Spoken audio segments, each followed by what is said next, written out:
Hello and welcome to the Game Day podcast from talkSPORT with me, Sam Matterface, talkSPORT's chief football correspondent, Alex Crook, and former Benfica Chelsea FA Cup winning left-back. It's Scott Minto. On the programme today, Manchester City win the treble. Congratulations to them. Magnificent achievement. Is this the best ever English side in history? We'll ask that question. How are the achievements tainted by the 115 charges against them? And we'll get the latest from the rest of the Premier League too, including all the transfer gossip and the new appointments in terms of the manager's dugout as well. It's all on the Game Day podcast from talkSPORT. Hello, hello, hello. Welcome along to the Game Day podcast from talkSPORT. And a little bit, this might as well just lay cards on the table here, because I think you can probably tell from my voice, I'm not in tip-top shape. And no, that's not illness. It's just because I went out until about 4 a.m. in the morning. It was Soccer Aid last night. As far as I'm concerned, that's the end of the season, Scott. So that meant that I didn't have to, but I decided to indulge quite a lot.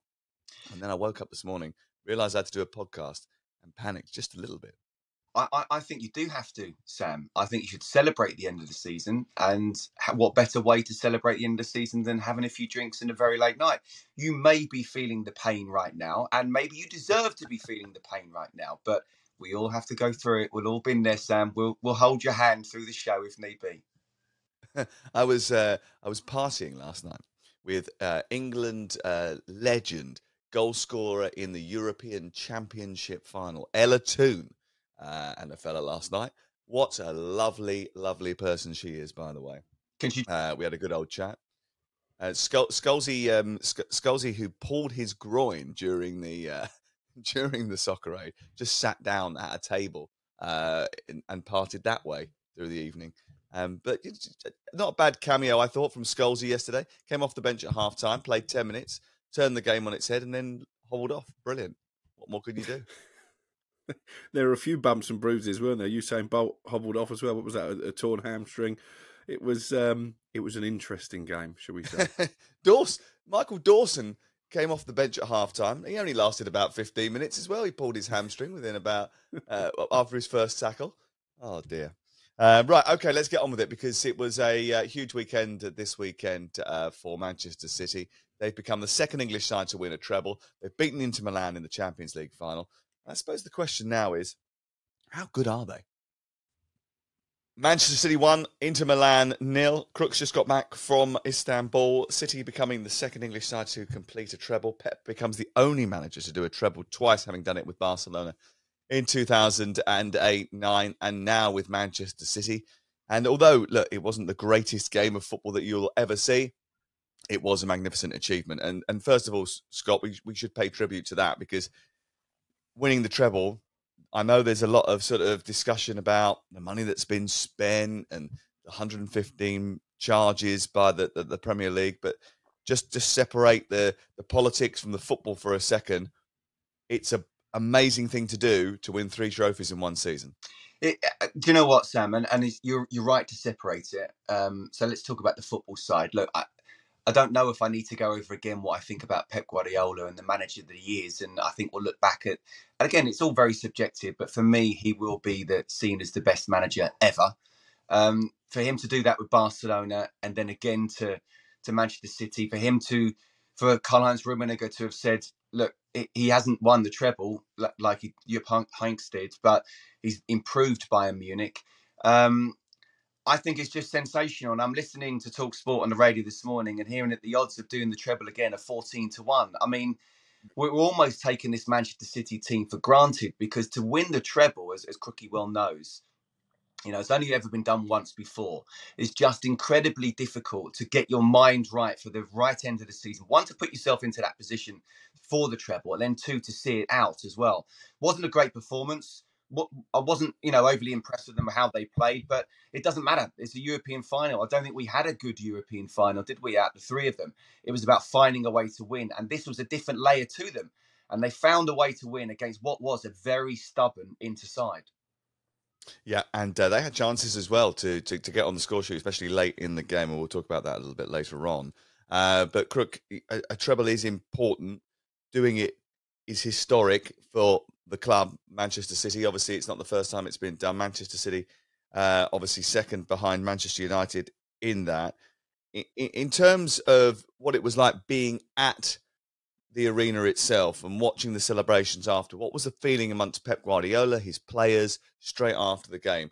Because I spoke to an official high up in another Premier League club yesterday who said to me, do you know what? They've got every chance of doing it again next season. They are that good.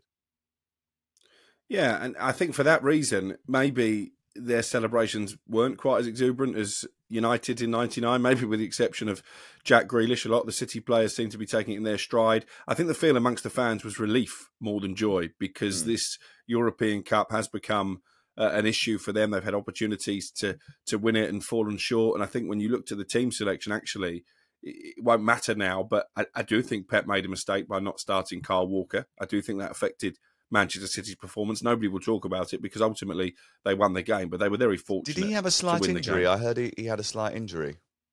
I think in his television interview, Pep said it was tactical. But either way, it wasn't a vintage Man City performance. I think it was a nervous performance given the enormity of the occasion. But I'm not going to judge them in one game, because it was the same for United in '99. They weren't great in the final against Bayern Munich. But sometimes you just sense it is your destiny, and you look at the chances that Inter missed. Jim Proudfoot said it on a couple of occasions in commentary. Maybe City's name is on the trophy. And I think over the course of the season, probably over the course of the last few seasons, you can't argue that Manchester City have been the best team in Europe. I'm not going to compare trebles. You'll ask me to. 99 was United's time. 2023 is City's time. Enjoy it, City fans. Yeah, I won't ask you to compare it because I think it's pointless, really. And I think it's been done to death now. The fact is that when Manchester United won the treble in 1999, it was a terrific achievement. And everybody, I think, who was involved in football at the time, whether they're a Manchester United fan or not, clapped their hands and said, well done, that is impressive. And I think you have to say that about Manchester City as well. I think you have to say that they've constructed a team that play beautiful football most of the time. Now, speaking to some of the guys over the weekend, the feeling was in the dressing room that they were just so tired, which is why I think the FA Cup final was a little bit like it was, that they weren't at their ultimate best, Scott, and the same in the Champions League final. They weren't at their ultimate best because they've played a lot of games at a high intensity over the course of the season. It has taken its toll, and really the last two matches were just about getting over the line. But in order to do that, you have to have something innate. You have to have a drive. You have to have an energy. You have to have an inner desire that sets you apart from everybody else. And I think Manchester City have that. Yeah, you have to have that mental strength that if things aren't going your way in playing the beautiful football, you know, that you can still find a way to win, which is what Manchester United had, you know, back in '99. Listening to Rodri's on-pitch post-match interview, and he was saying about, I played terrible first half and I had to tell myself, don't worry, go out and go again. And a lot of people would have crumbled in that situation because you're red-hot favourites. You're not playing well against a team that you should be beating. And actually, they're probably the better side, or certainly their tactics are doing better in that first half. And yet they find a way to win. So, yeah, I agree with both of you. There's no point in trying to compare the trebles. Both absolutely fantastic. But, you know, this Manchester City side, the way they're playing the football, you know, I think is second only to Barcelona that I've seen before. And maybe Liverpool of the early 80s. Yeah, would you accept that, Crook, that they play slightly better football than Manchester United from '99? I think it's a different type of football. It's less chaotic than United were in '99, but in some ways, you know, that added to the drama. The number of times United had to come from behind, that they weren't as defensively resolute as this Manchester City side are. So if you're talking about controlling games, I think City do it better than any team I've ever seen. They almost bore the opposition into submission because they keep the ball so well. So, yeah, technically, they're probably a better side. But, you know, all sorts of elements have to come in line, don't they? Character, mental fortitude, as Scott has already alluded to, that never say die attitude that certainly both these teams have had in their spades. So, yeah, maybe technically this Man City side is better, but I enjoyed the roller coaster ride of '99. I tell you, I take it now. Once again, a lot has been written over the weekend about the fact that they have been accused of being in breach of the rules. They've been charged by the FA and the Premier League with 115 different breaches, and that's been hanging over them for a little while now. Does it tarnish the achievement? Because one of the things that I mean, listen, in the end, I deleted a tweet. I said, congratulations to Manchester City. Phenomenal achievement. Well done. Literally, that was it.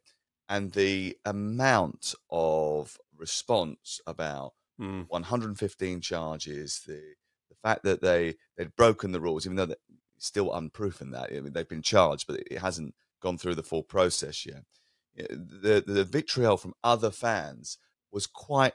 It took me aback, actually. It did actually take me aback. And I don't think I mean, social media is never a great barometer of what everybody feels, and I'm sure that there are people who can sit back, watch this, and look at the way that Manchester City play and appreciate it, and yet still raise the question. They're intelligent enough to raise the question: are they doing the right thing behind the scenes? But I think a lot of fans have sort of put an asterisk next to it. Is that fair? Is that what they've done? Yeah, there's a little bit of jealousy attached to any team achieving what Man City have. But it was interesting that the narrative from a lot of the journalists, the British written press in the stadium, was along those lines. You know, did mention the 115 charge. And I think you can't take it in isolation. I think you can separate it. I think it will hang over Manchester City as a football club until they've proven their innocence. And you speak to people at City, Sam, I do on a regular basis, and they are steadfast that they will be proved innocent and that there's nothing to see here. But they need to get that done sooner rather than later, because otherwise the questions will remain. However, I think it's slightly unfair on the players themselves that there's an asterisk, because ultimately they've gone out on the pitch and they've delivered in spades. And I think it's a little bit unfair on the fans as well, that people are trying to chuck stones at them. When you look at what Manchester City fans have suffered in the shadows of Manchester United for so long, going all the way down to the third tier of English football. You know, people I was speaking to outside the stadium, we were asking, what's your lowest moment as a City fan? Almost to a man, the older generation said York away in Division 2. So I think those City fans who've stayed loyal, they're a tremendous fan base. They deserve their moment in the sunshine. I think it's a little bit harsh on them that these charges are being used as sticks to beat them with. But I think genuinely, I think we can't not talk about it. It is a very substantial elephant in the room. Crook was very, very clued up on the City history there, Scott. Did you notice that? Either he'd done a lot of research going into the weekend, or he's turning into Mr. Manchester. He once a red, now he's a blue. Definitely not that. I'll tell you what, that's the way he came across. He's been very nice this morning, isn't he? To yes, yeah. Fans in particular. It's unlike Crookie. You're okay, mate. You're not feeling too well. Crookie, are you okay? Do you know what it is? I was told a few weeks ago that Paul Dickov, of all people, has got it in his head that I hate Manchester City. I really don't. You know, growing up, the rivalry was United and Liverpool. So I don't have this bitterness towards Manchester City. I don't think a lot of United fans do, actually. There's a lot of people that think you pick on them. Yeah. Well, there's a lot of very thin-skinned people in the world. That's what it tells us, isn't it? I was out with someone last night who thinks you pick on them quite a lot. Go on, who's that? Did you not see my picture that I sent you? Oh, Mr. Gunn. We made up. We had a little hug a few weeks ago. Are you mates now? Brian Gunn. Yeah. I still think there's a little bit of bitterness there. I bet you didn't mention me at all. I'm sure it wasn't the first thing that came out of your mouth when you met him. First thing I said. Talk to me about the Manchester City supporters who have accused UEFA of taking them for granted after their abysmal treatment in Istanbul. Getting to the ground and getting away from the ground was a big thing, right? It was horrific. And because we were filming in and around Istanbul city centre, we arrived at the ground a lot later than the commentary team. To be fair to Adrian Durham and Jim Proudfoot, they were in situ for 9 hours before kickoff, which was the UEFA guidelines. They were telling fans to get to the fan park at the stadium 9 hours before kickoff. Well, that's great. Ludicrous anyway, isn't it? Well, I mean, that's totally ridiculous. That tells you that it's the wrong choice of venue. And by the way, they ran out of Heineken 2 hours before kickoff at that fan park. So there's your first blunder. Yep. But I've got to say that the travel was chaotic. We tried to go by taxi. Our taxi driver threw us out the car. He said, there's no way, I can't get there. The traffic is too bad. It was bottlenecked around the stadium. We saw similar scenes in Paris where City fans were sent through this bottleneck in terms of accessing the stadium by foot. We ended up getting a metro. The first couple of metros that came past us were so full, there were fans of Inter Milan and Manchester City hanging from windows on the metro. Once again, UEFA have made a massive blunder. The stadium is fantastic, but it's too far away from the city centre. Shuttle buses that were supposed to turn up after the game to take City fans back either to their accommodation or to the airport didn't turn up. That left thousands of people wondering how to get home. Many had to pay extortionate fees in taxis. They've got to sort it out, UEFA. Pick a stadium that has the infrastructure to host a game of this magnitude, because at the moment they are failing fans time and time again. This is becoming a bit of a habit, you know, this litany of disgrace of every single time that there is a European final, them letting everybody down with the infrastructure that is around it. I mean, I've been to Istanbul. I've been to the Ataturk a couple of times. In fact, I went there quite a lot with Arsenal, with Liverpool, with Tottenham, in a period where Besiktas were playing there. I said to Adrian before he left Prague, I said, mate, it's a nightmare there. It is an absolute nightmare. Getting around the city on any given day is really tricky. It's a massive city. It's hugely populated. The transport is chaotic at the best of times. But when you're flooding the city with thousands of people and you're getting from the centre of the city to out of town, which is where the Ataturk is, God knows why it's out. I mean, God knows why they decided to use it. I honestly don't know. Because although it is a great stadium, it's so remote and there's nothing around it. Nothing. It's absolutely a ludicrous choice of venue.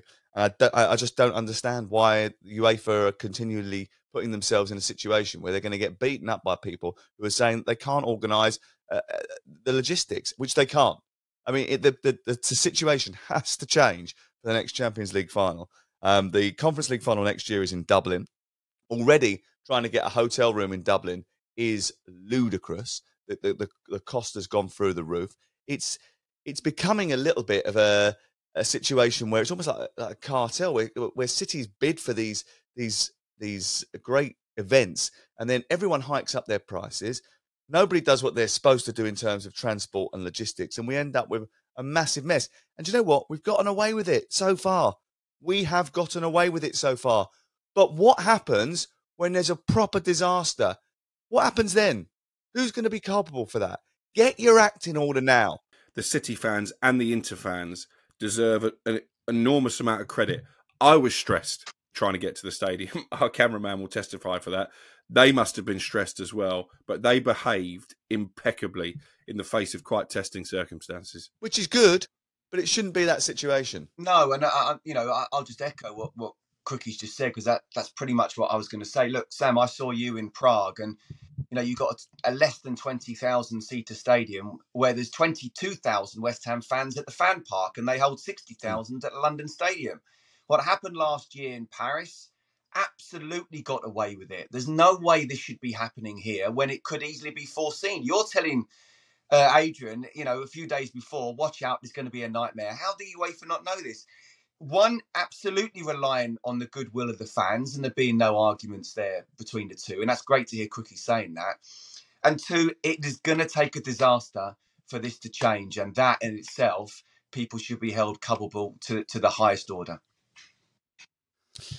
Celebrations were good for Manchester City. Jack Grealish obviously leading them with a can of Heineken and a boombox playing Fleetwood Mac and mocking Kevin De Bruyne in the mix zone.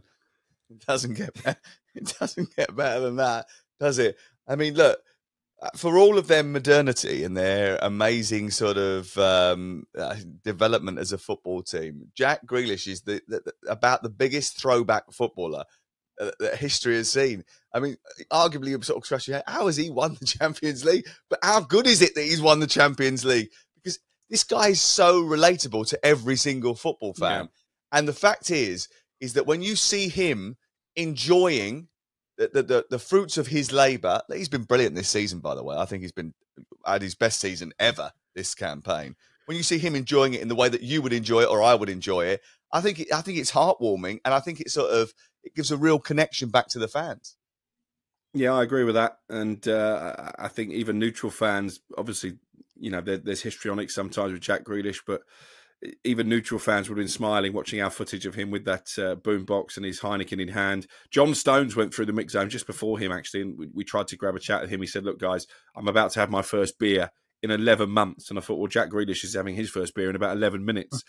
So two contrasting individuals. He's having his 11th beer in about 11 minutes. But, there's some quite likeable players in this City team, Grealish being one. I think John Stones transformation this season into the Barnsley Beckenbauer has been one of the stories of the season. Nathan Ake did stop for a chat in the mix zone, as I predicted he would before I went down there, because he's such a lovely guy, and seeing his rise from Chelsea reject to Bournemouth to being doubted at Man City to actually become a mainstay in a treble-winning team, I think that's a real feel-good story as well. Then you've got the likes of İlkay Gündoğan, who seems a genuinely good character and a great leader. So, you know, you need all that to come together as well. You can have all the ability in the world, but you need that team spirit, that camaraderie and that character. And I think Jack Grealish sums that up. I'll tell you what, just a few names you mentioned there. İlkay Gündoğan, I mean, how big a miss would he be if actually City, you know, do lose him? What a wonderful player and football intelligent player. Nathan Ake, I mean, if he's smaller than Sam, Crookie, are you double the size of him then? Is that how it was? I'm not having that he's smaller than Sam, by the way. He stood in front of me and he was, you know, he still had this stature that unfortunately our esteemed host just doesn't have. Well, that's true. He's smaller than me. But just going back to Jack, look, I covered the Championship when Villa were in the Championship, and I'd see him beforehand. I'd have Lee Hendry alongside me as a guest or whatever. We'd go and meet Jack, and honestly, just such a lovely kid. And you can see, really, he is almost what everybody wants to be, that is as a professional footballer, because he's still playing as a kid. He's still got that mindset. When you become a professional footballer, it's not just football. It's all everything that comes with it. He's somehow been able to put that to one side. Now, sometimes it's got him into trouble off the field, but you know what you're getting with him. He's a really good kid who just loves playing football. You know would be great in the dressing room. And I'm really pleased for him. He's one of City's star players this season. Let's hear from Pep Guardiola, who's been talking about the reasons for City's rise, and probably most of it being down to one man, Sheikh Mansour. Listen, one of the main reasons why this club became what we are is because people from Abu Dhabi, Sheikh Mansour, take over the club. Without that, we will not be here. They're the most important people. And after, I would say, one idea, it doesn't matter which one, and during many, many years follow this one. So not for winning the Premier League or not win the Premier League, lose the Champions League, we changed what we believe what is the best. They support me unconditionally in the defeats in this competition. When many clubs, when that happen, you are sacked. And it was completely the opposite. That's why I give incredible credit to my hierarchy, my sport director, my CEO, because when you give a message to the players, to all of you, to the fans, to say this is the way. But honestly, I'm not going to be confused for the fact today we could have lost the game. And it will be the same. What in the past when we lose the game, we were a failure, we were a disaster, and we were losers, and these kind of adjectives.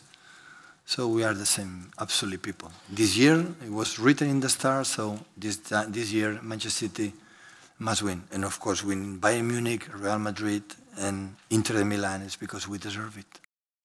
Obviously, a lot of talk in the build-up to it was about Erling Haaland and him being the difference in terms of City winning and not winning the Champions League this season. You caught up with his dad, didn't you? And his dad doesn't really speak to anyone. Not since he was thrown out of the Bernabeu, anyway.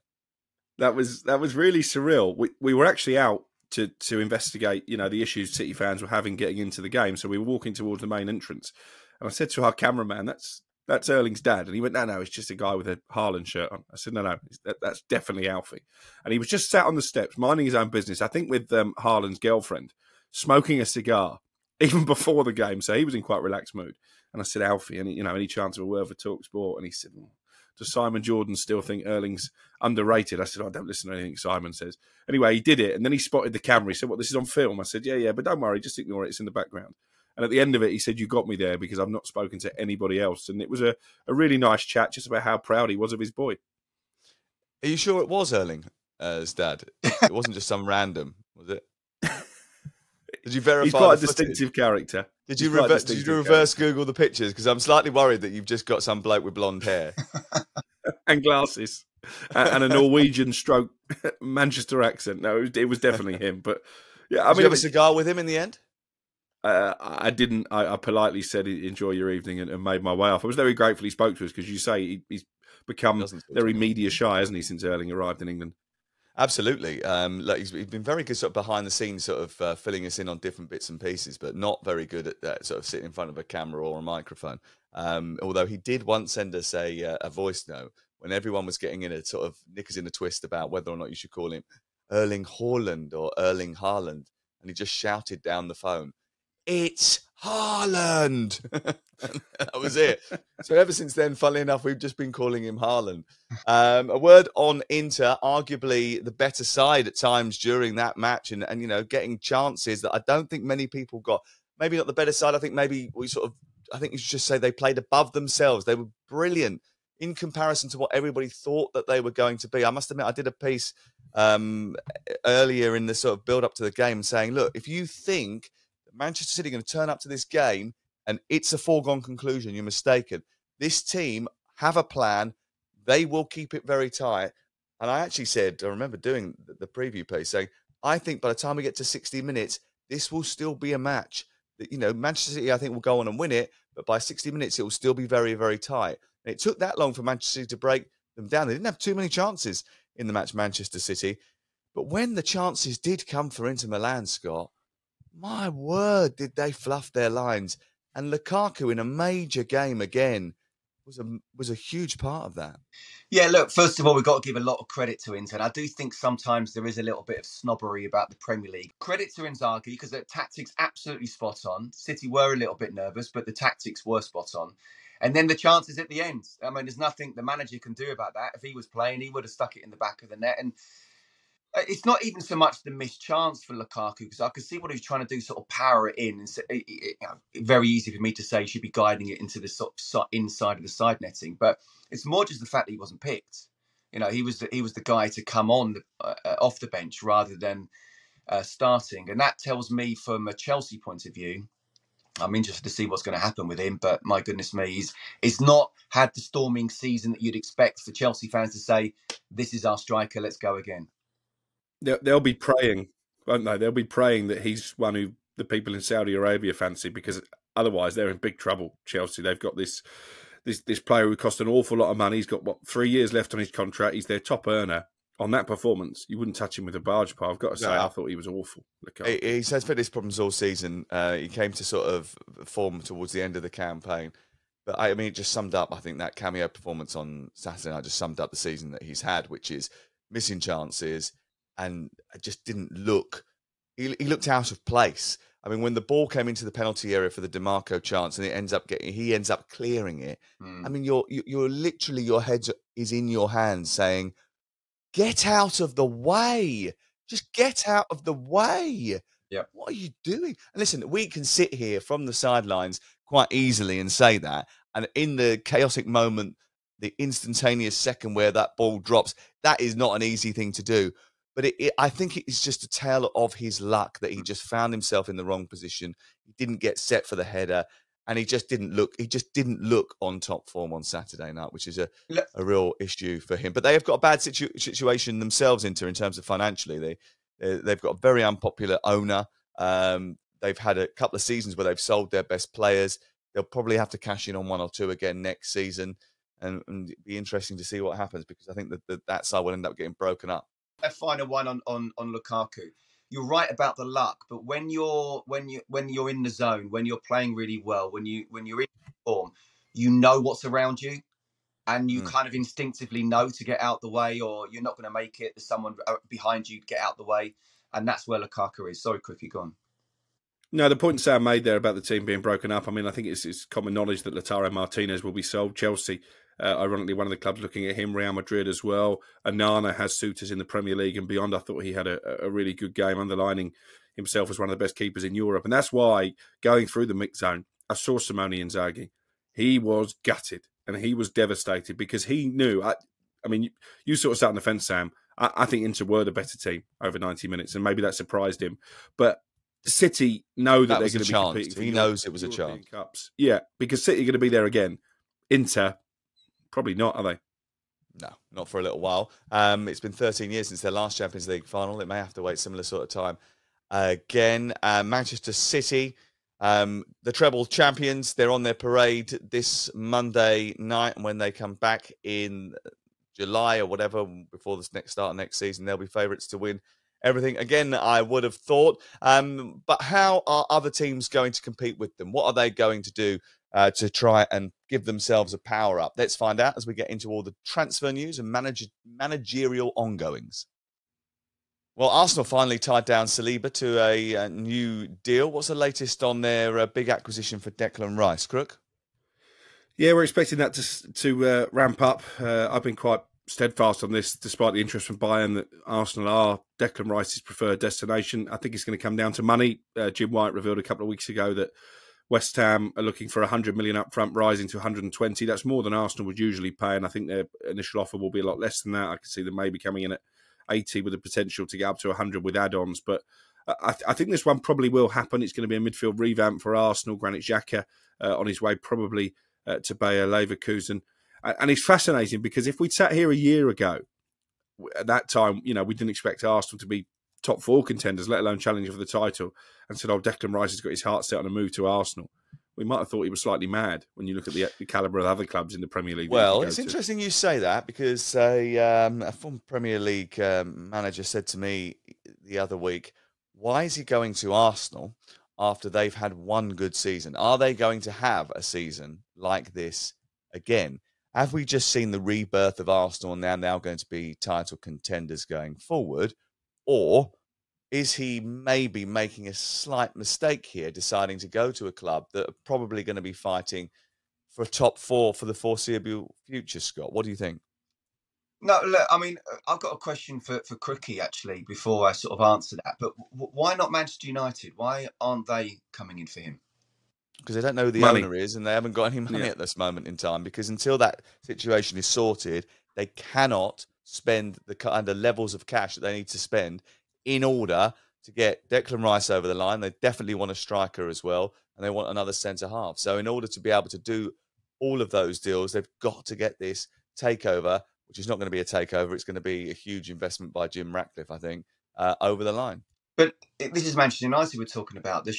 There is a surplus of funds, and whoever the owners are. And if you're going for Mason Mount, and I you know what I think about Mason Mount, Sam, the same as you. I think they probably need a Declan Rice a little bit more. So, okay, you say it's finance. I still think they can do it. But look, no, I'm actually thinking that while Arsenal missed the boat big time in terms of winning the title, and who knows, because you do think it was the perfect storm with all the other teams, bar City, not doing particularly well. I do think Arsenal are very much on the up. You've got players now who have had a taste of going for the title, who now knows what it's like from a mental point of view to try and see yourself over the line will be better next time. But I'm not saying they'll definitely finish second or even really go for the title. I think it's down to City. I've said before, if they did win the treble, which they have now, you've got the best manager in the world to try and go again, but no team has ever won 4 consecutive top-flight English titles. You're talking about making complete history here. So yeah. I actually think they're going to be down 1 or 2%, no more than that, but 1 or 2%. I think Arsenal are very much on the up, like I think Liverpool will be. I think Chelsea will be. Newcastle, I think if they finish top 4, will have done very, very well. And I think United will be on the up as well. But in terms of Declan Rice, for me, I think United would have been the better move for him. I think there's more chance of that step towards winning the title if they get that striker in and the centre-half as well. But Arsenal are very much on the up as well. And he will add to them. He's bordering on world class. So for me, I think it's a very good move for Arsenal, but I still think it's a very good move for Declan Rice as well. Be interesting to see what West Ham do to try and replace him, because they have been linked with Jean Polinia, who was terrific for Fulham last year. Brilliant bit of recruitment by Fulham to bring him in. The Fulham fans not happy about the idea that he could switch West London for East London. That is for sure. But that's something that they are definitely pursuing, and it has been for a while, actually. Spurs have been linked with a move for Jadon Sancho, but they're a little bit further down the line with David Raya, aren't they? I think they're almost close to agreeing a fee with Brentford, and they see him as a long-term replacement for Hugo Lloris, who is going to leave. I think the fee's still a stumbling block, though. Speaking of people closely connected to that situation, Brentford are quite adamant they want £40 million for a player who's only got a year left on his contract. So I think there's still a bit of negotiating to be done. But you're right, David Raya is certainly Tottenham's top target. We know that he's ready to move on now. I think Brentford have already signed a goalkeeper in preparation for his departure. So I think that will happen between now and the start of the season. But I think there's still a bit of haggling to be done over the fee.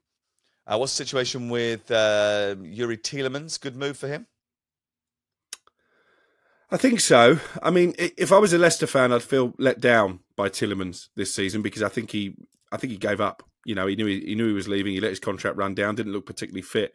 I think actually that lack of ability to get around the pitch was ultimately what stopped Arsenal from following up their interest in previous windows. So he won't get away with that under Unai Emery.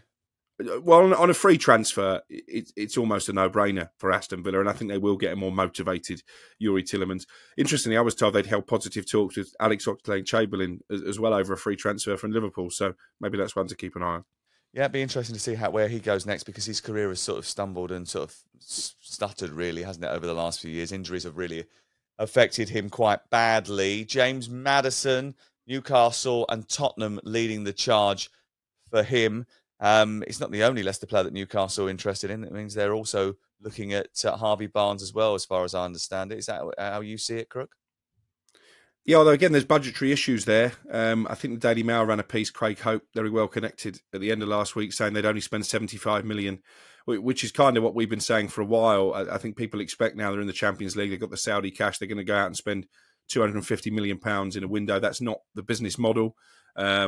Obviously, there are exceptions to the rule. I don't think they were planning on signing Alexander Isak until the owners loosened the purse string and said, come on, we need this guy. He's going to make us better. So there's still that caveat. But I think if they have only got 75 million or less, Maddison's a problem because Leicester demanding up to £60 million. Are Newcastle going to spend all their budget on one player? I broke the story on talkSPORT last week that Tottenham have already started talks with Leicester. Again, 60 million probably is a bit high for them. So this is one that might rumble on a while. Yeah, I really can see Tottenham spending £60 million on James Maddison, David Raya, and a central defender, which is what they really need over the course of this transfer window. Sam, go on, Scott. I've got to say, I will be absolutely flabbergasted if Newcastle only spend £75 million. Yeah, so will I. I think they'll sign Scott McTominay as well, by the way. Yeah. Newcastle. They're keen on him. They've just got into the top four. They now know that other teams around them are spending big as well.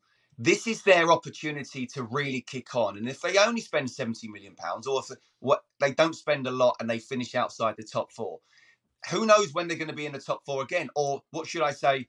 They have to then go for it. At some point, they'll have to go for it. They're doing it organically. Okay, they're a little bit ahead of time, probably 2 years ahead of time now. But this is the moment now. This is the moment to get your Champions League players in. I'm not saying get absolute stars like a Neymar or anything like that.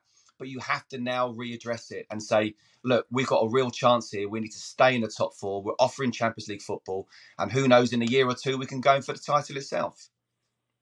Yeah, you never know. How much of a issue or otherwise is the rise of investment in Saudi Arabian club football, Crook? Because Jose Mourinho has been linked with a move there at the weekend. You've got players moving there for huge sums of money. N'Golo Kante's already gone. Benzema has already gone. Neymar has been linked this morning as well. Is this a huge disruption into European football, do you think? Is this something that they can sustain? Well, there's obvious comparisons to be made to when China did this. The difference is that Saudi Arabia have got tons and tons of cash. So, yeah, I think it is an issue for European clubs. I mean, Real Madrid weren't planning on carrying Benzema to leave the Bernabeu. And, you know, it's an extreme situation that somebody who would have started as the first choice striker for probably the biggest club in European football suddenly up sticks. But 100 million a year from N'Golo Kante, you just can't stay fit. You know, how many games are they going to get for their 100 million a year? Zaha has an offer from Saudi Arabia as well, which I understand it's not about that, though, is it? It's about saying we've got this player, this player, this player, this player, this player, this player, and this player. So watch what we're doing. So the TV companies go, do you know what? Someone's got to get the rights for this because basically some of the biggest players in the world are going to get there. And if that keeps happening and keeps happening and keeps happening, eventually, not now, not in 10 years' time, maybe in 15 years' time, maybe the balance of power eventually shifts. I don't know. I'm not saying that's what's going to happen. I think it's a shorter-term goal than that, though. I think their plan is to get the 2030 World Cup, is it not? That's what this is all geared towards. Yeah, but you don't do that by buying loads of players. I mean, Qatar managed to get a World Cup without spending billions and billions on, you know, almost retired. They spent it in the other areas, though, didn't they? They may well have done. But, you know, I think it is a longer term plan. I mean, the whole idea of Saudi Arabia, they want it to become a tourist destination, which is why they keep buying up all these sporting events and big sporting entities.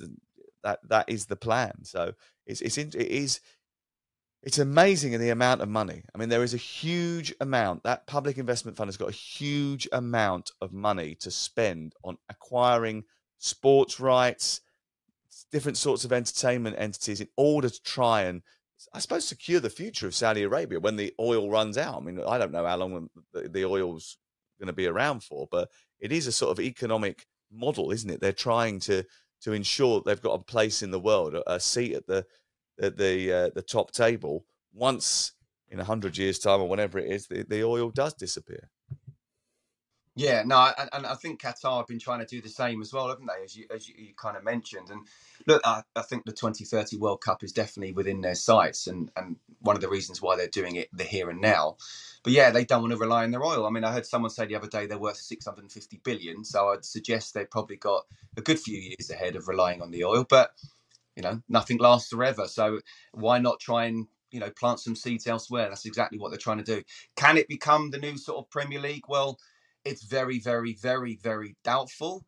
But if they do keep up and buying these top players, you're right, Sam. The broadcasters will need to get over there and start covering it at least. Yep. I think it's really interesting because you've had sort of loads of what I suppose the Premier League will see as upstart leagues spring up that try to sort of steal eyeballs. So China obviously went down the road of sort of paying huge amounts of money to superstars. It didn't work out. They then pulled the money out of that, realised that the investment wasn't working. You had the MLS that had this sort of 20, 30 years ago, this desire to sort of make a splash, so sort of had odd rules that were more exciting, the odds penalty sort of stuff that was going on initially. But then they sort of had the sort of designated player rule where you had this huge superstar that were playing every single team and then other players around them. And then they decided, you know, we need to sort of expand that. And slowly but surely, the MLS very sensibly has sort of built itself slowly to a point where it's become an attractive destination for players that are coming to the end of their careers or players that haven't quite got to the level that they were hoping to. The level of the games has improved. The fan culture, which is the important thing, because basically, as we all know, football is nothing unless you have that fan culture, right? So unless you have the rivalries, unless you have the sort of grudge matches, unless you have something to fight for, it doesn't happen. There has to be some sort of like organic feeling. And the MLS have done that really well over the course. Some of it's manufactured, but now it's become sort of part of the culture. They've done that really well. And they've won this game because what they've done is they've been very cute. They've signed a huge deal with Apple, which goes for 10 years. And at the end, well, the middle of the first year of that Apple deal, they have signed the biggest superstar in world football. So now you're going to have two competing power bases where there are players that want to rush to join Messi and there are players that want to rush to go and get the cash. It'll be interesting to see how that plays out. But I think for some of the European leagues, maybe for La Liga, really importantly, maybe for Serie A, that are going through a rebranding exercise, and the Premier League, you've got to be very, very careful that things don't run away from you. I'll tell you what I would say as well, in terms of the MLS. I mean, you're right about the rivalry and the tribalism that makes it, certainly in this country and other countries around Europe. I'm not sure Saudi Arabia will have that, although they have got the cash to try and, you know, bring very, very good people in coming to the end of their career. Not the moment the MLS take the handbrake off in terms of wages or, you know, budgets, that's one that can compete with any league in the world, I tell you, because what a place to live. Yep. and what a market they've got. Yep, I agree with you. Keep your eyes on that. What's happening with James Ward-Prowse, Crook? Just tell us, because I know that he's one of your golfing buddies. I think it will drag on again with Ward-Prowse, because Southampton are asking for quite high fees for their players, as I understand it. And while there's a lot of interest from clubs in Ward-Prowse, they're not going to pay £52 million for a player who's, 28, just been relegated. So I think Southampton are going to have to be more realistic, and this could be one where I could envisage a scenario where James Ward-Prowse starts the season in the Championship as a Southampton player, and then goes before the end of the transfer window to a Premier League club. Okay, Crookie, and I will be back next Monday morning with Scott as we look at all the big Premier League news. We'll do it every single Monday throughout the course of the summer. We'll be talking about the England games as well, reflecting on their performances against Malta and North Macedonia. And then we'll, well, I think, are we doing White? Are you doing White and Jordan with me next week? Are you off next week? Is it Simon? No, I'm in Portugal next week. Of course you are. Of course you are. Have you got a residency yet? The application's in the post. I bet it is. Scott, thank you very much. Have a good week. We'll see you soon. Sam, I'm off to golf now, and you can go back to the after party. I'm going to bed, mate. I am finally going to bed. The season is over. Stick that. Actually, you know, I fancy a bit of a bacon sandwich and a bop. Right, I'll see you later. That was the Game Day podcast from talkSPORT. Make sure you leave a review on whatever website it is that you've downloaded this from.